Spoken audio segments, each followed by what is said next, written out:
தமிழர்களுக்கு என் அன்பான வணக்கம். நல்லா ஈஸியாக ஏதாவது நம்ம வந்து மார்னிங் பிரேக்ஃபாஸ்ட்டோ இல்லை ஈவினிங் ஒரு டிஃபன் மாதிரி ஏதாவது பண்ணணும் வந்து நம்ம புட்டு பண்ணலாம். அந்த புட்டு வந்து பண்ணுறது வந்து நம்ம டிஃப்ரெண்ட் டைப்ஸாக பண்ணலாம். இன்றைக்கி வந்து நம்ம 4 வகை புட்டு பார்க்க போகிறோம். அரிசி மாவு நல்ல வெள்ளை அரிசி மாவுலையும் பண்ணலாம், சிவப்பு அரிசிலையும் பண்ணலாம். ஸோ நான் வெள்ளை அரிசி மாவில் ஒரு வாட்டி பண்ண போகிறேன். அதே மாதிரி சிவப்பு அரிசி மாவும் எடுத்திருக்கேன். அது கூட ராகி மாவு இதுலேயும் பண்ணலாம், இல்லைன்னா நம்ம கோதுமை மாவு வீட் ஃப்ளார் அதுலேயும் பண்ணலாம். நான் என்ன பண்ணுறேன்னா வந்துட்டு ரெடிமேடாக இருக்க மாவே வந்து நான் அந்த பேக்கெட்ஸ் வாங்கியிருக்கேன். நீங்கள் அதே யூஸ் பண்ணலாம். புட்டுக்கு வந்து நமக்கு மாவு வந்து வறுத்துருக்கணுமா இல்லை அப்படியே பச்சையாக போடலாமான்றது வந்து ஒரு ப்ராப்ளம் இல்லை. அது எப்படி வேணால் யூஸ் பண்ணலாம். நம்ம நல்லா சாஃப்டாக தான் இருக்கும் புட்டு. ஸோ நான் வந்து பச்சை அரிசி மாவு வந்து இது வறுக்காமல் இருக்குது அப்படியே நான் யூஸ் பண்ணுறேன். இது வந்து சிவப்பு அரிசி மாவு வறுத்ததே இருக்குது. ஸோ நான் அதை யூஸ் பண்ண போகிறேன். ராகி மாவு வறுக்காமல் தான் இருக்குது, நான் அப்படியே யூஸ் பண்ண போகிறேன். கோதுமை மாவு வந்து நல்லா இந்த புட்டுக்காகவே வந்து ஸ்டீம்டு கோதுமை மாவுன்னு விற்கிறாங்க. ஸோ இந்த மாதிரி நம்ம வாங்கி யூஸ் பண்ணலாம். கோதுமை வந்து நம்ம டேரெக்டாக அப்படியே யூஸ் பண்ணக்கூடாது. அதனால் இது வந்து நம்ம யூஸ் பண்ணால் ரொம்ப ஈஸியாக நல்லா சாஃப்டாக வரும். அவ்வளோதான் வேணும். எல்லாத்தையுமே வந்து நான் நல்லா ஹாஃப் கப் மெஷர் பண்ணி கரெக்டாக எடுத்திருக்கேன். ஸோ 4 வகை புட்டு நம்ம பண்ண போகிறோம்.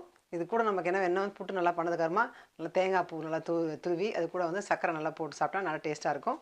ஸோ தேங்காய் துருவல் அது கூட வந்து கொஞ்சம் சர்க்கரை எடுத்திருக்கேன். இது கூட ஏலக்காவும் நல்லா வாசனையாக இருக்கும். ஒரு 4-5 ஏலக்காய் எடுத்திருக்கேன். நல்லா ஃப்ரெஷ்ஷாக இடிச்சு போடலான்னு இருக்கேன்.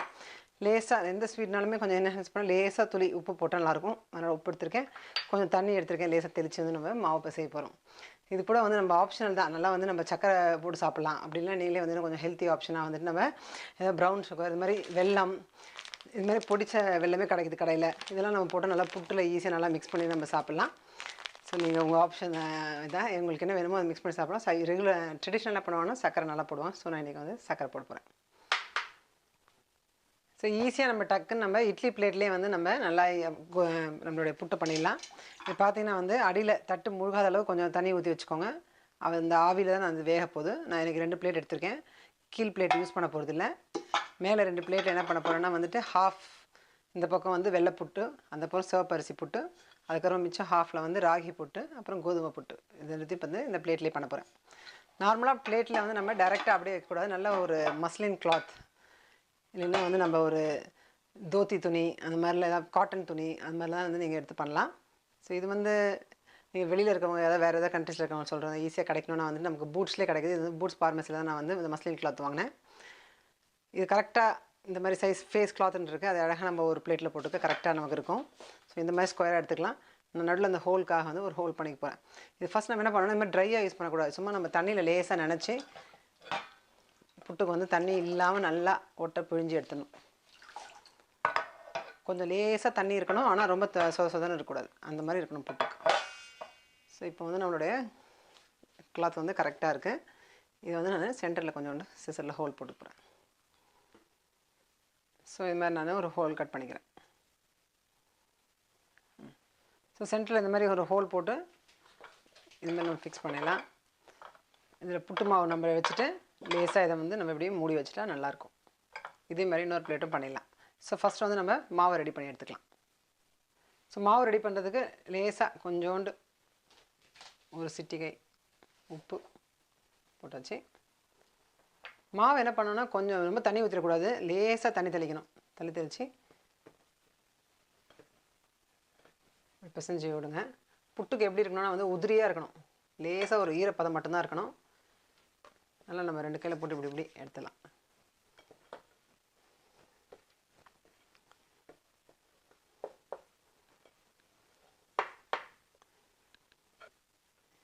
ஸோ இந்த மாதிரி நல்லா வந்து நம்ம புட்டு மாவு நல்லா பிசைஞ்சு வச்சுக்கணும். இது எப்படி இருக்கணும் வந்துட்டு இப்படி எடுத்திங்கன்னா கையில் கொஞ்சம் இப்படி அமுத்தி பிடிச்சிங்கன்னா இப்படி பிடிக்க வரணும். இப்படி உதுத்து விட்டிங்கன்னா அப்படியே தூளாக உதிர்ந்து போயிடணும். இதுதான் வந்து புட்டுக்கு கரெக்டு பதம். ஸோ இந்த பதத்தில் வந்து நம்ம இது நல்லா நம்ம பிசைஞ்சு வச்சுக்கலாம். கோதுமை மாவு மட்டும் நமக்கு இது மாதிரி ஏற்கனவே கொஞ்சம் ஆவியில் வெந்ததாக இருந்தாலும் நம்ம இது மாதிரி மாவு பண்ணி திருப்பி நம்ம வேக வைக்கணும். நெக்ஸ்ட்டு வந்து அரிசி மாவே அதே மாதிரி பண்ணிக்க போகிறேன். அரிசி மாவு இன்னும் ஈஸியாக உங்களுக்கு பண்ண வரும். கோதுமை மாவு மட்டும் லேசாக கொஞ்சம் கட்டியாகவும் நம்ம வந்து அதை ஊற்றி விட்டுக்கணும். அரிசி மாவு நல்லா தூளாகவே வரும். ஸோ இந்த மாதிரி மாவு கலந்துட்டு இன்னும் கொஞ்சம் மாவு இருக்குது.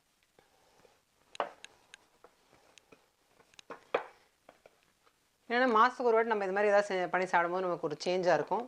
ஸோ நீங்கள் நல்லாவே ட்ரை பண்ணலாம். இதை இந்த மாதிரி உதுத்து விட்டாச்சு. இப்படி பிடிச்சா நல்லா உதுத்து விட்டலாம். இதே மாதிரி நான் மற்ற 2 மாவையும் ரெடி பண்ணிக்க போகிறேன்.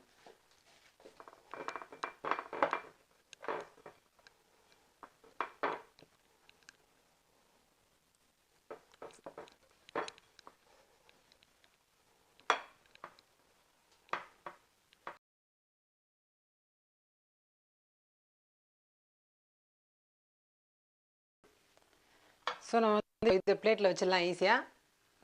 கோதுமை புட்டுக்கு வந்து நம்ம மாவு பிசைஞ்சிருக்கோம், அதை அப்படி லூஸாக அப்படி விடுங்க. ஒருவேளை நீங்கள் வெந்ததுக்கப்புறமா கூட நீங்கள் இன்னும் கொஞ்சம் கூட உதிரித்து விட்டுக்கலாம் சர்வ் பண்ணுறதுக்கு முன்னாடி கூட. ஆனால் மோஸ்ட்லி வந்து வேகிறதுக்கு முன்னாடி எவ்வளோ முடியுமோ அவ்வளோ அளவுக்கு உதுத்து விட்டுக்கோங்க. இப்படி லைட்டாக அப்படி அழகாக வச்சுக்கோங்க.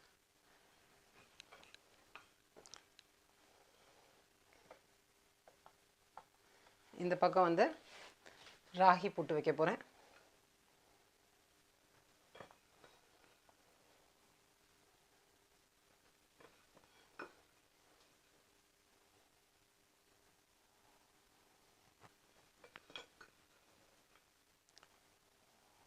இந்த மாதிரி வச்சுட்டு லேசாக நம்ம இந்த துணியில் மிச்சம் இருக்க துணியை வந்து இப்படி மூடி விடலாம்.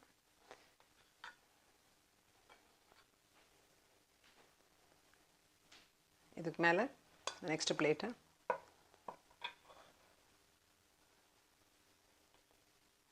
இதை நம்ம ஈஸியாக பண்ணுற மெத்தட். இப்படி இல்லைனா கூட நீங்கள் வந்து என்ன பண்ணலாம்னா ஒரே ஒரு புட்டு பண்ணுறதா இருந்தால் ஒரு பெரிய பாத்திரத்தில் கூட இந்த மாதிரி நம்ம துணி கட்டி பண்ணலாம். என்னோடய இடியாப்ப வீடியோவில் பார்த்துருந்தீங்கன்னா அதில் காட்டியிருப்பேன். 3 மெத்தட் காட்டியிருப்பேன் இடியாப்பம். அதில் வந்து ஒரு மெத்தட் ஃபுல்லாக நம்ம துணி கட்டி பண்ணுற மாதிரி அதிலே பண்ணலாம் ஈஸியாக.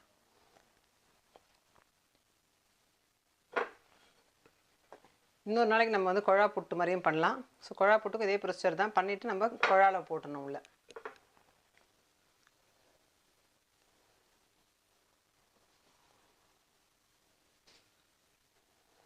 இந்த மாதிரி ஃபுல்லாக நான் கரெக்டாக மெஷர் பண்ணி எடுத்துருக்கனால ½ கப்பு நல்லாவே பிடிக்குது. இதுவே ஒரு 4 பேருக்கு நல்லா சஃபிஷியண்ட்டாக இருக்கும்.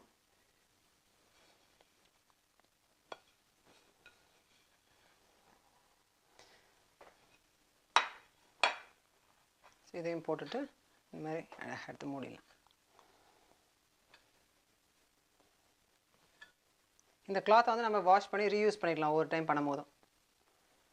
தண்ணி நான் ஏற்கனவே நல்லா சூடு பண்ண ஆரம்பிச்சிருக்கேன். ஸோ சூடாகுது. இப்போ வந்து இதை வைக்கலாம். கரெக்டாக 10 மினிட்ஸில் வந்து நல்லா அழகாக வெந்துடும். மொத்த ப்ராசஸே வந்து நம்ம 15 மினிட்ஸில் ஈஸியாக பண்ணிடலாம். ஸோ இப்போ வந்து நல்லா 10 மினிட்ஸ் நல்லா வெந்துருச்சு. ஹை தீயில் வச்சு வேக வச்சுருக்கேன். ஸோ இப்போ பிரிக்கலாம். பார்த்திங்கன்னா நல்லா வெந்திருக்கும். மெதுவாக எடுத்து நம்ம பிளேட்டில் கொட்டலாம்.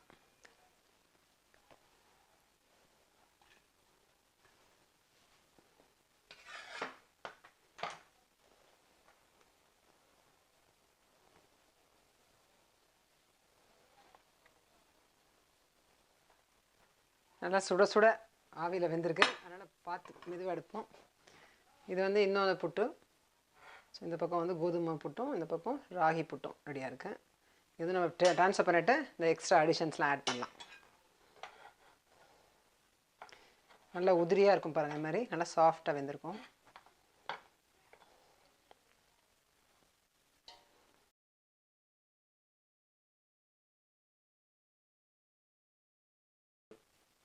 ஸோ நல்லா வெந்த பரமும் ஏதாவது கொஞ்சம் லேசாக நல்லா உதுத்து விட்டுக்கலாம். நல்லா சாஃப்டான புட்டு ரெடி ஆகிடுது. இது கூட நம்ம என்ன பண்ணலாம் வந்து நல்லா தேங்காய் பூ போடலாம்.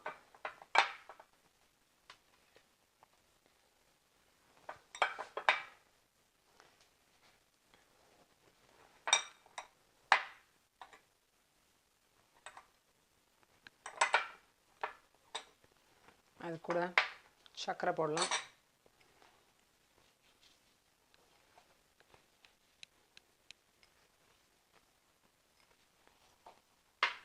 இது வந்து நான் ஒரு 4 டைப் பண்ணுறதுனால தான் வந்து நான் உங்களுக்கு மெதுவாக பிரித்து இப்படி போட வேண்டியதாக இருக்குது. மொத்தமாக ஒரே பிளேட்டில் ஒரே புட்டு பண்ணிட்டீங்கன்னா ரொம்ப ஈஸியாகவே இது எல்லாத்தையும் கலந்துட்டு அப்புறமா நம்ம தட்டுக்கு ட்ரான்ஸ்ஃபர் பண்ணிக்கலாம். நல்லா வாசனைக்கு ஏலக்காய் தூள். இது வந்து நீங்கள் ஏலக்காய் பவுடரும் போட்டுக்கலாம். இல்லை இந்த மாதிரி முழுசாக எப்படியும் போட்டுக்கலாம். சாப்பிடும்போது எடுத்து போட்டுடலாம். சில பேருக்கு அது டிஸ்டர்பன்ஸாக இருக்கும். அப்போ பவுடர் மட்டும் போட்டுக்கோங்க.